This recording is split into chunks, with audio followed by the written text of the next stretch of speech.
we have joining us on the program tonight, live from Osun State, Dr. Adesuyi, the governorship candidate of the Young People Progressives Party, that's the YPP. Thank you for joining us on the program tonight. You're welcome, Coyote. Thank you so much for having me. Well, some will say you're the real definition of not too young to run. You know, at a time when a good number of young people desire to leave the country, you have come back to run for governorship, and I wonder, why?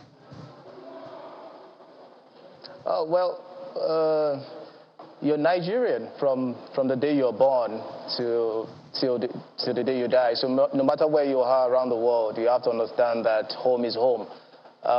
They always say there's no other place like home. And I mean, whatever happens at home also affects you even if you live abroad. So you have to fix home. It's a leverage that you have to build so that you can even do well wherever you are in diaspora. Whatever pocket of violence that people see in Nigeria, even though they don't know it's not in your immediate environment, people outside the country always relate it, and you're always the first point of reference to say, oh, did you hear? I hope this is happening and all. And they also judge you, I mean, based on whatever is happening in your home country. So, I mean, the world is flat. I definitely came back to be the change that we've always wanted to see. I think we've been clamoring for that change, and even till 2020, the NSAS protest, it was kind of like the climax of young people, middle-aged people, and old people trying to say, we desire a real change. So, well, I think for my future, for the sake of my future, the ones ahead of me and the ones coming behind me, we had to come back to be the change we truly want to see. Well, you know, that word change has been used severally. It means different things to different people, really. So for you, what are the issues at stake in Osun State for this period of the life of your state?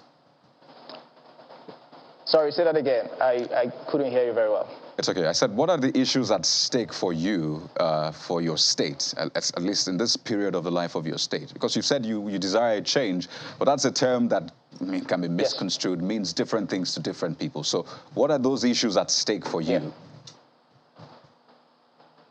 Well, I mean, wherever you face it is it. Firstly, we have a quite number of youths that are unemployed. And to think that they are the same demographic that we're going to grow up together, you see, it's very important that you start fixing that. So unemployment is something that we need to really fix. It is literally an emergency.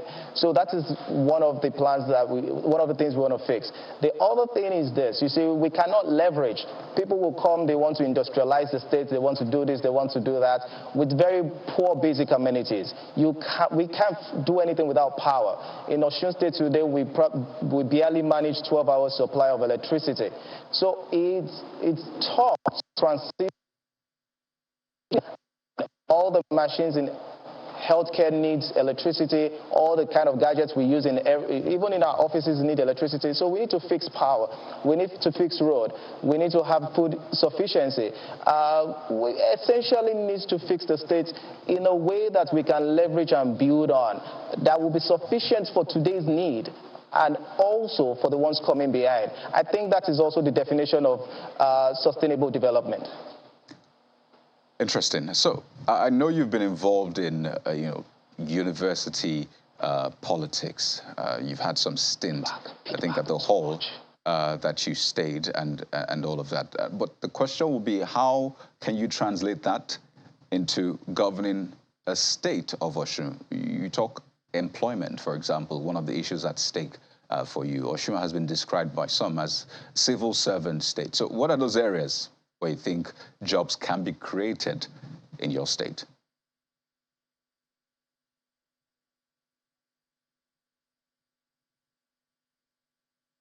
Can you hear me, Dr. Bayale? Okay, we seem to be having difficulty getting through to him. Just to be clear, can you hear me?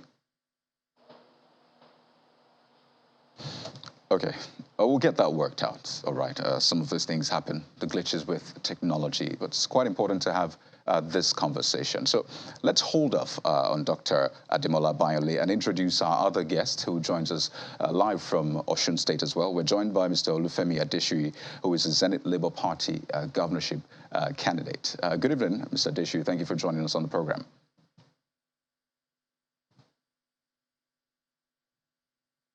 Just to be clear, Mr. Adesuyi, can you hear me as well? Yeah. Oh, fantastic. So tell us. Welcome, Kayode. Yeah, great to have you on board. Tell us, some will describe this race as a two-horse or maybe three-horse race. You have an incumbent governor, you have a senator, you have a former deputy speaker of the House of Representatives. I can't hear you clearly. In the running. Oh dear, how is it now? Can you hear me? Hello? Just when I was getting to the background, we barely hear your voice. It's okay. Just when I was getting to the meat of my question. So please give us a moment, Dr. Bayole and Mr. Adesuyi. Let's, tweak some little things here and there, just a few buttons. I'll be back to continue this conversation with you. Still, all eyes on the Osun governorship election billed for this Saturday. We'll continue our conversation with the YPP's governorship candidate as well as the ZLP's governorship candidate. Please stay with us.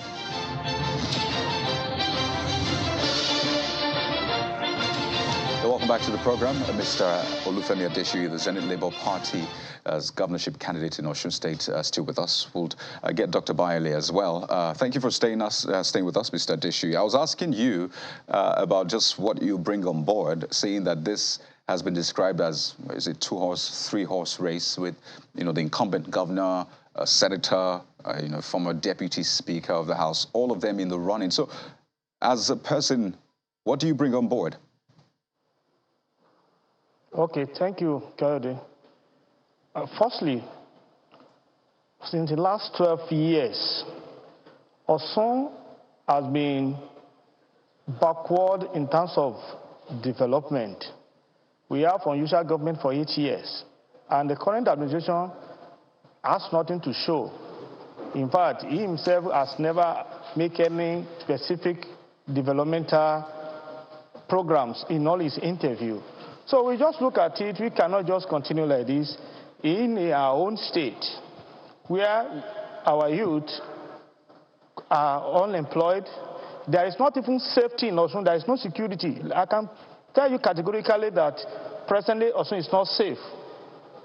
And the very first thing is to ensure there is a safety of lives and property, which is the core job or core responsibility of government.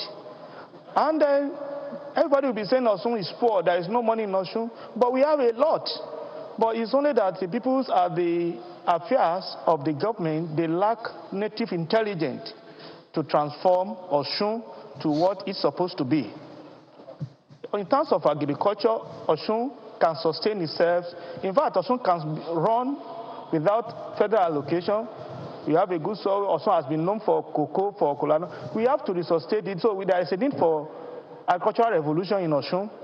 We have a lot of tourist centers that can be transformed, where Osun state government will be able to generate millions in terms of dollars if necessary things are put in place.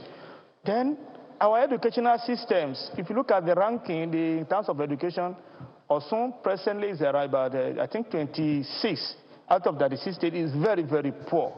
In a state where we have the great Obafemi Awolowo Great University, right, and we are lacking behind in terms of performance based on our assessment of our secondary school students. So, and what is there is that there is a need to motivate the teachers. There is a need to motivate the entire workforce. You cannot get productivity, you cannot get quality without motivation. So building structures alone cannot enhance our educational systems. So there is a lot to do, and there is a lot that the state is quite lacking. And that is one of the reasons why we said, no, we have to rise and save Osun from this present predicament that we find ourselves. In fact, in Osun State, on a daily basis, pensioners are dying because they are not being paid. In the last let me try to rephrase. Years, they have not been given their... pardon me, let me try to rephrase. I mean, I understand some of these challenges that you have reeled out, but I'm speaking about you as a person, Mr. Olufemi Adesuyi, as a ZLP governorship candidate. What expertise, what experience, what do you bring on board as a candidate? Thank you. Thank you. Thank you for that. Thank you. Firstly, John Femi Adesuyi is an academician. I resigned as Director of Academic Planning and Quality Control in my institution before joining the race. So I have the experience in administrations, and as a result, I'm a data analyst and IoT expert. As present, I speak with you. I'm the head of Corporate Affairs and Information, Institute of Data Processing Management of Nigeria. So those are the kind of experience that we want to bring into governance. Because if you look at it, even governance is about data management. It's about know what your people need. It's about know the categories of people. You must have the statistics of the categories of people that you are governing in order to give them the adequate needs that they wanted. You cannot just run your own programs without actually identifying the need of people. All right, let's take this back to the YPP's governorship candidate. 1 minute, Mr. Adesuyi. Let's reconnect with Dr. Bayonle Demola, the YPP's governorship candidate. If you can hear me, I was asking you about this three-horse race, the way it's been described, and you, as someone who, you've had a stint while you were in school as a maybe student leader in your hall of residence, and also, how do you seek to translate that into this race to begin with, and maybe, perhaps, bring up an upset? Great question. I actually do not see it from my own standpoint as a three-horse race. I do not think they are horses, and I do not, not actually even intimidated by any of their resumes, because one thing that it has not done is actually converted or translated into the betterment of life of people in the state. I mean, we've had chief of staff for 8 years and now governor, and the old data and statistics is still very horrible. What I bring into governance is a different perspective, somebody that understands today, somebody that is forward-looking, and somebody that is transformational. I have worked both locally and internationally, and of course I have the right exposure in the private sector to bring on board. I think I have the temperament, I have the capacity, I have the character. I presently work as a data manager for Brigham's and Women's Hospital, Harvard Medical School. Before that, I've worked with leaders across the continent, in Australia, Germany, and some other countries. And of course, like they say, leadership is local and politics is sometimes local. I grew up in this space. I went to the Premier University, read medicine and surgery before going abroad to further my education in public health and etc. But more of it, governance is not all about the resumes. I mean, we have tried the resumes, we have tried the party. It keeps giving us the same results. We can't keep doing the same thing over and over and expect a different result. I do not think that any of these resumes, pardon me, as we wind down, just a few seconds, I noticed that your running mate, according to INEC's publication, is 60 years old, a woman, Stella Diagbo, and I find that quite interesting. Care to explain? Well, I think that women just fought for their affirmative actions. I think we have to understand the role of women in leadership, their experience and the feel of the society just because of their gender composition is entirely different, and we have to consider that. I'm one of the few candidates that have made a woman my deputy because she's also in age. She understands, and I know that she understands demographic very well. I represent 67% of the population, and I know she does for the rest of the population. So we have a kind of like a balance in age and in experience when it comes to some would say that it's good to have a motherly figure, at least, in the race. On a final note, Mr. Adesuyi, as we wind down, pardon me, Dr. Bayonle, as we wind down, just how confident, you have 2 days to the election, how confident are you that the ZLP will make a good outing in this election? By God's grace, also we have not less than 1.5 million people for Saturday's election.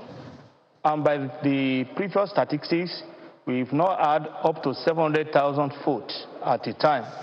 So we have studied the statistics analysis of the vote.